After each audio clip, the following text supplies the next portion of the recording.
நண்பர்களுக்கு வணக்கம்.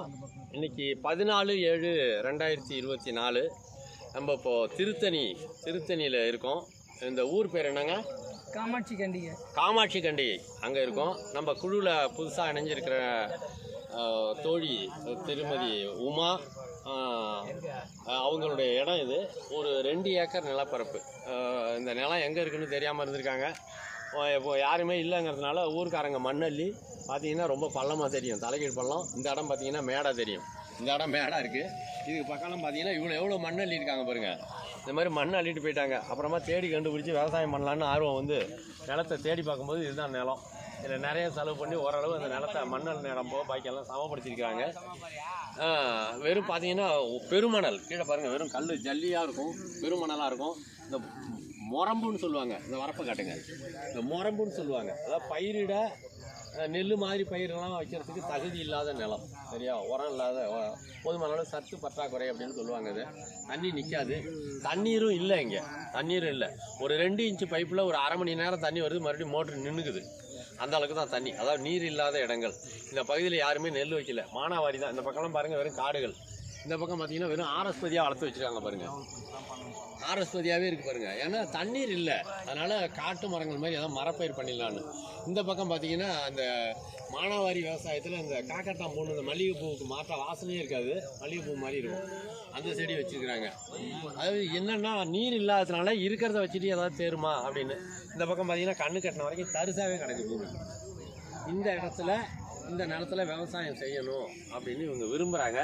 இந்த இடத்துக்கு நம்ம வந்திருக்கிறோம். தமிழர் வேளாண்மைங்கிற முறையில் நீங்கள் வாங்க அப்படின்னு சொல்லிட்டாங்க. நம்ம என்ன சொல்ல வரோங்கிறத ரொம்ப முக்கியமான பதிவாக நான் சொல்ல விரும்புகிறேன். தமிழ்நாட்டில் நீங்கள் இந்த இடத்துல 20 லட்சமா தண்ணியே இல்லை, நிலமே சும்மா கிடக்கு. இந்த பக்கம் மரத்தை வச்சிட்டு இருக்காங்க.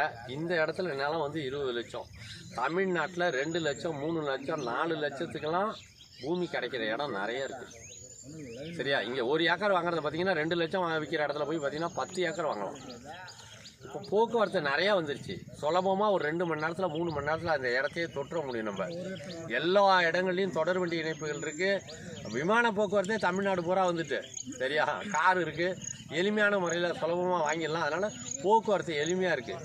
எங்கே மண் கிடைக்குதோ அங்கே வாங்குங்க, மலிவாக அவங்களால. 30 லட்சம் 40 லட்சம் கொடுத்து ஒரு ஏக்கர் வாங்குறத விட 30 லட்சத்துக்கு 10 ஏக்கராவது வாங்கலாம், அல்லது 5 ஏக்கராவது வாங்கலாம். அந்த மாதிரி மண் எங்கே மலிவாக கிடைக்குதோ அங்கே வாங்குங்க.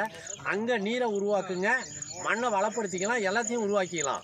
முதல்ல இந்த நம்பிக்கையை நம்ம உருவாக்கி கொடுக்குறோம். தமிழ்நாடு முழுவதும் நீரை உருவாக்குற வேலையை நம்ம செஞ்சுக்கிட்டே இருக்கோம்.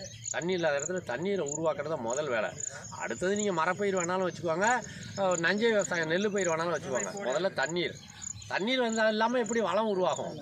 வளம் உருவாகாது, சரியா? அதனால் நீரை உருவாக்குறது முதல் வளத்துக்கான அடிப்படை. அதுக்கப்புறம் நம்ம செய்யலாம். அதனால் மண்ணை பற்றி கவலையப்படாதீங்க. எங்கே பூமி கிடைச்சாலும் முதல்ல வாங்குங்க, அங்கே விவசாயம் செய்யலாம். நீங்கள் போய் அங்கேயே இருக்கணும்னு அவசியம் இல்லை.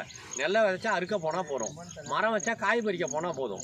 புளிய மரம்னா ஆண்டுக்கு ஒரு தடவை தான் அறுவடை, மாமரம்னா ஆண்டுக்கு ஒரு தடவை தான் அறுவடை, பலாமரம்னாலும் பலாப்பழம்னாலும் ஆண்டுக்கு ஒரு தடவை தான் அறுவடை. அப்போ அந்த மாதிரி மரப்பயிர் வச்சோம்னா ஆண்டுக்கு ஒரு தடவை போனால் போகிறோம்.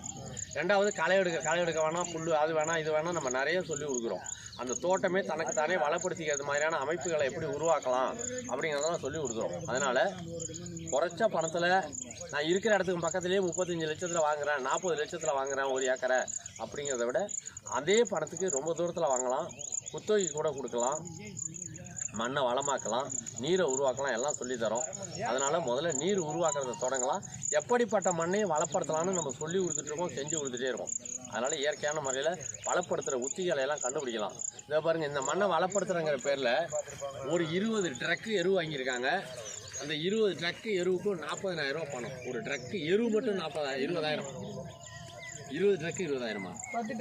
10 ட்ரக்கு வாங்கியிருக்காங்க. ஒரு ட்ரக்கு 2,000 ரூபா. ஒரு ட்ரக்கு 2,000 ரூபா, 10 ட்ரக்கு 20,000. அப்புறம் வாடகை, அதை அள்ளிட்டு வந்த வாடகை, சரி, அது தனி. ட்ரக்குக்கு தனியாக பணம் கொடுத்துருக்காங்க. குப்பைக்கு மட்டும் 2,000, 20,000 கொடுத்துருக்காங்க. இதுக்கப்புறம் அந்த குப்பையை கொண்டு வந்து டிராக்டருக்காரர் கொட்டிட்டாரு.